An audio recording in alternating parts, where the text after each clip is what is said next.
No matter who wins next week, tariffs are likely to continue because both sides are putting them forward.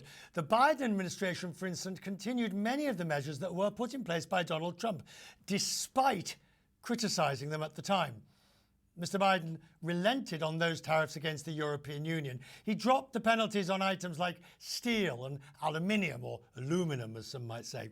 But President Biden did tighten screws on China, increasing tariffs on electric vehicles, solar cells and chips. The Treasury Secretary, Janet Yellen, justifying the volte-face, says they are a necessary tool against China. I think the main reason for that is that we look to China to address the practices that were emphasized in the 301 action, which went to issues of unfair competition. And China really did not address any of those issues. And until China made a meaningful attempt to respond to the 301 unfair trade practices, President Biden felt we should not reward China by lowering the tariffs. There's that phrase, the 301, again, the omnibus tariffs. The man you're looking at on the screen is very familiar with Section 301 and omnibus tariffs. He lived them, ate them, breathed them and slept them in his previous career as the former US Trade Representative, the USTR. Michael Froman there is the president now of the Council on Foreign Relations. He joins me, Ambassador Froman from San Francisco. Sir, you have more experience than most of us and decent when it comes to tariffs. Are you worried that both parties, one worse than others, but both parties have tariff on the agenda?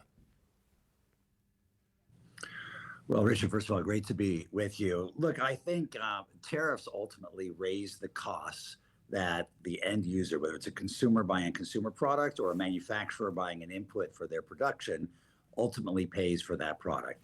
There may be cases where it's justified and targeted tariffs. For example, if we're engaging in industrial policy and subsidizing our electric vehicle industry here, you may want to put tariffs on to prevent imports from China from undermining that policy while the industry is still getting up on its feet.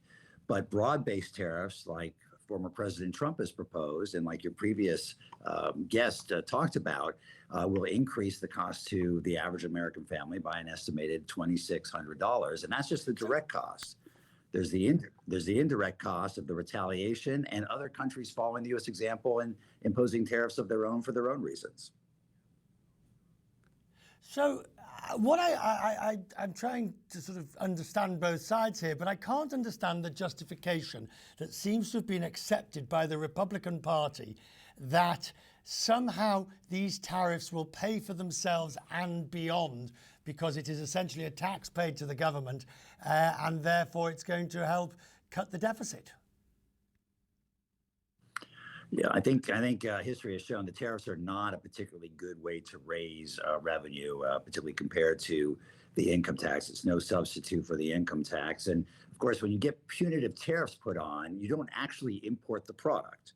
And so you don't actually get any tariff revenue. So if you impose 100% tariff or 60% tariff, let's say, on everything coming in from China, we are going to end up importing less from China. That's the goal of the tariffs. But if you import less from China, you're also not going to be collecting the tariff revenue. And there's no comparison between adding of tariff to comparing it, for example, to income tax. And it's one reason why the U.S. never really relied on the tariffs after the first 100 years or so of its existence and moved to an income tax. I read your essay on the next president and the trade-offs in U.S. economic policy. If we, and I realize maybe democracy is the biggest issue that's being played out here, but if we just stick to U.S. economic policy, what is your fundamental biggest point in this election to help our dear viewer elsewhere in the world understand what's likely to happen here? Look, I think whoever gets elected next week is going to have to deal with some of the trade-offs between the different approaches to international trade and economic policy. there may be cases where it makes sense to impose tariffs. We may want to reduce our dependence on China for imports, but all the steps that we take, for example, to reduce our dependence on China, to create resilient supply chains, to diversify our supply chains, they all come at a cost. They all raise the cost ultimately. Otherwise, they would have been likely done in the first place. And so we're trading off efficiency against other important values like resilience, redundancy, and national security. Yep. That's a totally legitimate trade-off to make, but it's not free. And we should be having the conversation with the American people saying, how much more are we willing to pay for the products that we depend on in order to enhance our national security and ensure that our supply chains are resilient? And having that kind of conversation, I think, is going to be a key focus for any future president. Ambassador, you've always been so generous with your time, USTR, at MasterCard, and hoping now at the Council we can continue to look upon you as a friend of Westminster business to join us for our conversations. I'm very grateful to you, sir. Thanks.